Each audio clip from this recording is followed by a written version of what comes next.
سلام تعيني حابلنا خبركم تخاتلتنا ساعات زبلنا يوم حابريتات حيزنا لكم مسئنا لنا فلما قنق قندر استعتهم إرتراويان زدنقص حادش حابريتا كاب مسراتو دبحو حتى سمعهم فيدرال منقستي لومي بعلي وعلي سرام بريتيريا زيت حاسس قمت خامس جمرت زيقل الزينا وسيهم جنرال تادس ورده مس عبي زقبرو زير الربع لو غيرهم مسراتو دبحو حد زخونا أبوي سبحاد نقا مسمر حتى برجيرنا حمد وتراخيبهم زبلون كالوتن علونا حزر ما ناب زرزرهم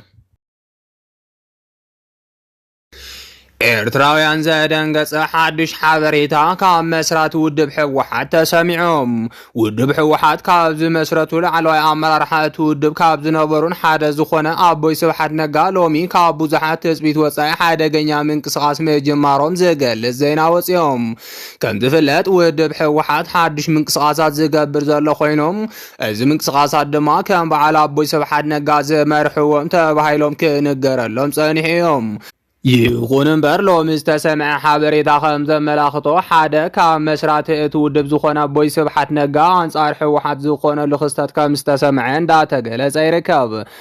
نايزي وانا مخنيات دما أبوي سبحات نقا ينقساسو ويوم زتبهالو قداي لومي كقاوم ومحبار شعبيهم تقادا لاي سبحات نقا انصار ودب حوحات زاري بومو زتبهالو لحابريتا بغازيت اوين تعافينو خمسان حيو زنقرلو زالام مسرات ودب حوحات مخوانو زنقرلو أبوي سبحات نقا خمس تجمرا كنقرلو زنحس امدو تقراين إرتران لومي كقاوم ومسمعو شعبو دما نبو زحات اقريمو لهم كم دفلت أبوي سبحان نقا زحجي ساعات فلاج قراج اتودب يوم تبايلهم بناي بلسقنا سبات كان زين قرلهم كحبر صنحيهم يخون برلومي عطرتا خمزلون ود سمانياتات نايعد مبعال صقا كمزخونون يزين قرلهم ازي ابزخونو لقن زلوهم تسعونو خمز تقاملون لومون أبوشت تودب حوحات ايدهم كمزأتونيو زين قرلهم زلهم كم تفلت قد محزين بر بريزدان تقراي زخونا آتو جيتاچو ردام كاب تقراي انتو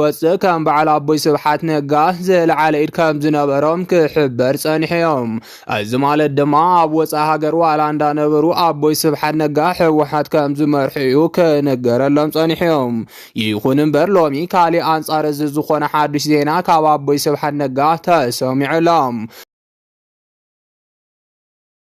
از حادث زينا دما بحوحات كم تجمر زئمنلو صمدو عرقي او مونغو تግራይን ኤርትራን ወይ ድማ او مونغو ፖለቲከኛሃትን ወታደራዊ አዘዝቲ ክልቲዮም ዓድታትን ከም ዝተቃወምዎ ዝገልጽ እዮም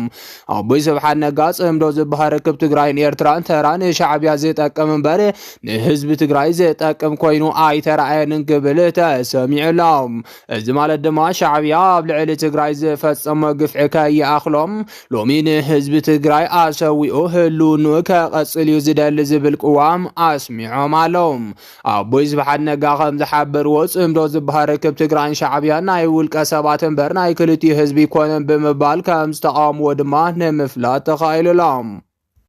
تمولق على محتت والاقوا اب غازيطا وين انتهالو لو مغون تقوريصو كحالف كمستغبره منጭታት ዝገልጹ ዘለው በዝድማም ነኤርትራ ሰበስልጣናት ናብ ከቢድ ድንጋጽ ኻቱ ምክንያት ከም ዝኾኖም እንዳተገለጸ ይርከብ ምክንያቱ ድማ ዋላኳ ኣብ አሜሪካ ዝነብሩ እንተኾኑ ሎሙውን አቦይ ስብሓት ነጋ ወሳኒ ናይ ሕወሓት ሰብ ኮይኖም ከም ዝንገረሎም እዩ ዝንገረሎም ስለዚ ድማ ንብዙሓት በዘሰንበደ መልክዑ ነዚ ሓበሬታ ምቅልሖም ስዒቡ ድማም أبوي سبحات نقا مس أنصار إرترا زخونا أكالات كمسترخبون داتا قلس ايركاب نسعبوني جمارق آل سحي وحاد زخونا أبوي سبحات نقا لومي مس برقير نحمد خوينم مس إرترا بو ما بيلوم كراخو مسانوميو زين قرالهم زالهم بخال زينا دما فيدرال منقسي زتورر مريت تقراي بعلو كركبنا تسمع معنا لنا خبل بريزدان تادسو ردفليتهم أبادي سابا أبزنا بروس آنيت بزعبا زتورر مريت تقراي حتو زقرب بريزدان تادس وردم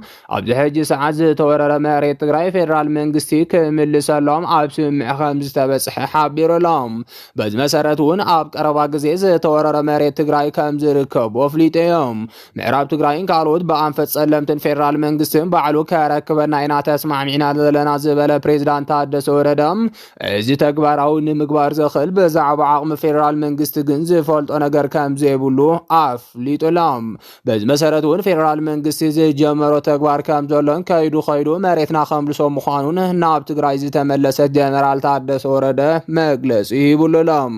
ብዛዕባ ሰራዊት ትግራይ ከዓ ንሓይልና በዘየሰክፍ መልክዑ ሰራዊትና ሕማቅ ኣሎ ጽቡቅ ኣሎ ክጠናኸር ንገብሮ ለና ክብል ሓቢሮም ሕዚ ብዙሕ ሰራዊት ኣለና ዝበለ ፕሬዝዳንት ጀነራል ታደሰ ወረደም ልዕሊ ዝኾነት ሃገር መደበኛ ተዋጋእ ሓይሊ ከም ዝኾነ ድማ ገሊጾም ምዕራብ ትግራይ ዝምልከት ግን ናይ ወፃኢ ሓይልታት ዝሳተፍሉ ዘለዉ እውን ስለ ዝኾነ ናይ ደመቀ ሓይልታት ካብቲ ቦታ ንምውፃእን ንባዕሉ እውን ኢድ ኢሳያስ ክዓግተሉ ኢሉ ስለ ዝኣምንን ኣብይ ሙሉእ ምዕራብ ትግራይ ናብ ባዕሉ ከእትዎ ከም ዝደልን ብሙሉእ ሓይሊ ይሰርሓሉ ምህላውን ንምፍላጥ ተኻኢሎም መንገዲ ውድቀት ኢሳያስ ምዕራብ ትግራይ ኢሉ ዝኣምን ፌደራል መንግስቲ ክሳብ መወዳእታ ኣብ ኣኽመውት ይሰርሕ ዘሎ ክብል ድማ ፕሬዝዳንት ታደሰ ወረደ ሓቢሩሎም ስለዚ ድማ ኣብ ጉዳይ ምዕራብ ትግራይ ምስ ፌደራል መንግስቲ ክንተሓገዝ ኣብ ስምምዕ በፂሕና ኣለና ክብል ነቲ ዘሎ ኩነታት ገሊጽዎሎም ስለዚ ድማ ብጉዳይ ምዕራብ ትግራይ ናብ መወዳእታ ምዕራፍ ይብጻሕ ከም ዘሎ ጀነራል ታደሰ ወረደ ሓቢሮም ፌደራል መንግስቲ ሎሚ ብዕሊ ውዕሊ ሰላም ፕሪቶሪያ ዝተሓሰሰ ጉምተ ካብ ዝጀመረ ዝገልጽ ዜና ወፅኦም ፌደራል መንግስቲ ኣብ ዝተፈላለዩ መድረኻት ዓለም ለኸ ሚድያታት ብዛዕባ ውዕሊ ሰላም ፕሪቶሪያ እንትዛረብ እንደላይ ሰላም እንትመስለን ሎሚ ግን ሓደገኛ ዝኾነ ስጉምቲ ጀሚሩ ይርከብ እዚ ሓደገኛ ስጉምቲ ድማ ፌደራል መንግስቲ ምስ ህዝቢ ትግራይ ይኹን ምስ ናይ ትግራይ ኣመራርሓ ከበኣሶ ዝኽእል ምንቅስቓስ ምጅማሩ ስዒቦም ብመሰረት እዚ ድማ ካብ ሎም ንጎሆ ጀሚሮም ኣብ መቐለን ከባቢኡን ናይ ድሮን ምንቅስቓስ ከም ዝጀመረ ይግለጽ ኣሎም ምንጭታት ካብ ከተማ መቐለ ከም ዝሓበርዎ ኣብዚ ሕጂ ሰዓት ድሮናት ፌደራል መንግስቲ ምዃነን ዝተነገረለን ክንቀሳቐሳ ተራእየን ኣለዋ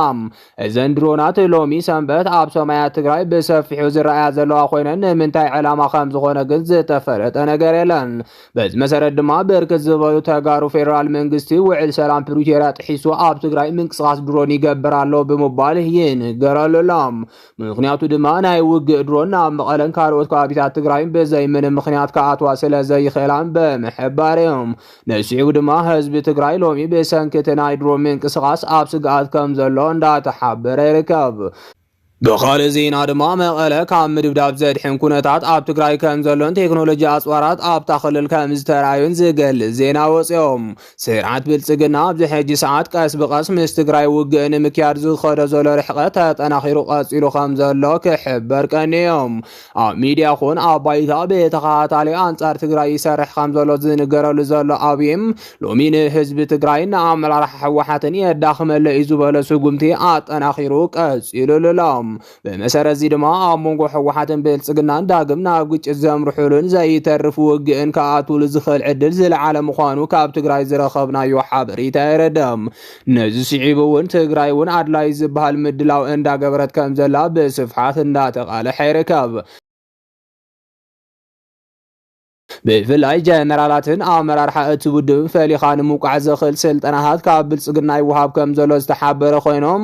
እዚ ስልጣናት ድማ በናይ ወፃኢ ሓይልታት ዝተሓገዘዮም ንሓደ ሰብ ወይ ንሓደ ከባቢ ፈሊን ታርጌት ክገብራ ዝኽእል ድሮናት ከም ዘምፀ ዝንገረሉ ዘሎ ኣብይ በዋናነት ኣብ ልዕሊ መራሕቲ ትግራይ መጥቃዕትን ክፍጸም ዝዓለመ ይክብሉ ዝተፈላልዩ ምንጭታት በስፍሓት እንዳገለጹ ይርከቦም ነዚዕቡን መራሕቲ ትግራይ ሸርሕን ተንኮልን ኣብይ ተረዲዮም ኣላይ ዝበሃል ምድላው ክገብሩ ጻውዒት ክቀርበሎም ጸንሒዮም በተደጋጋሚ ኣብ ሚድያ ኹን ኣብ ባይታ ውዕሊ ሰላም ፕሪቶሪያ ክጥሕዝ ዝረአ ዘሎ ኣብይ ኣሕመድ ኣብ ዝኾነ ሰዓት እውን መቐለ ኸይዱ መራሕትናይ ምጥቃዕትል ምክህልዎ ከም ዝኽእል ብስፍሓት ይንገረሎም ይኹን እምበር ሎሚ ኣብ መቐለ ሓዱሽ ምዕባለ ከም ዘሎ ዝገልጽ ሓዱሽ ዜና ካብ ትግራይ ተሰሚዖም እዚ ሓዱሽ ዜና ድማ ናይ ድሮን መቆጻጸሪ ጣብያ ኣብ ከተማ መቐለ ከም ዘሎ ዝገልጽ ሓበሬታ ምዝርግሑ ስዒቦም ነዚ ስዒቡውን እቲ ዜና ኣጀንዳ ተሃገር ኮይኑ ኣብ መላእት ሃገር ብስፍሓት እንዳተቃለሐ ይርከብ ምክንያቱ ድማ መራሕቲ ሕወሓት ካብ ኤርትራ ብዘምጽእዎ ቴክኖሎጂ ኣብ መቐለን ከባቢያን ድሮን ከይትወቅዕ ጸረ ድሮን ተኺሎም ከም ዘለው ዝገልጽ ሓበሬታ ብናይ ደገናይ ውሽጥን ዜናታት ኣቢሉ ምቅልሑ ስዒቦም ስለዚ ድማ ናይ ድሮን መቆጻጸሪ ጣብያ ኣብ መቐለ ከም ዘሎ ሎሚ ዝተረጋገጸ ሓበሬታ ይወጽሎም ሓደ ኣመራርሓ ሓቲትና ረኺብናዮ ብምባል ዝተፈላልዩ ናይ ዜና ምንጭታት ዘቃልሕዎ ዘለው ዜና ከም ዘመላኽቶ ድማ ዝኾነ ይኹን ግጭት ሎሚ ከም ቀደም መቐለን ከባቢያን ትድብድብ ድሮን ከም ዘየላን ጸረ ድሮን ጣብያ ኣብ መቐለ ከም ዘሎን ኣረጋጊጽና ኣለና ክብሉ ሓቢሮም ኣለዉ። ከም ዝፍለጥ ቅድሚ ሕዚ እውን ናብ ትግራይ ከተማ ሽረ ብመኻይን ዝተጸዓና ናይ ውግእ ድሮን ከም ዝኣተዋ ዝገልጽ ዜና ወፂኡ ምንባሩ ዝዝከር እዩ። ህዝቢ ትግራይ መሪሕ ውድቡ ሕወሓትን ሎሚ እውን ከም ቀደም ናይ ፌደራል መንግስቲ ተኸፈልቲ ብዝኾኑ ሰባት ናይ ፕሮፓጋንዳ ተጠቃዒ ኮይኑ ምህላው ይፍለጥ እዮም። ድሕሪ ጽንተታዊ ውግእ ኣብ ልዕሊ ተጋሩ ትግራይ ነጻ ዝኾነት ዓዲ ፍትሓዊ መንግስትን ሰላም ዝዓሰላን ክትከውን ዋላ እኳ ካብ ብዙሓት ተጋሩ ተፅቢት ዝግበረላ እንተነበረም ብሰንኪ መራሕታ ግን ፖለቲካ ተበላሽዩ ተገማቲ ምንቅስቓስ ኣብ ምግባር ትርከብ። ብሰንኪ ውልቃዊ ጥቕምን ህልኽን ናይ ሓባር ኣጀንዳ ጠፍዩ ዓቕምን ሓድነትን ትግራይ ኣብ ሓደጋ ምእታው ድማ ክሕበር ጸኒሑ እዮም። ዝኸበርኩም ተኸታተልትና ነሰዓት ዝበልናዮም ሓበሬታታት ነዚኦም ይመስሉ ነይሮም። ንምክትታል كاب لبنا مسجن.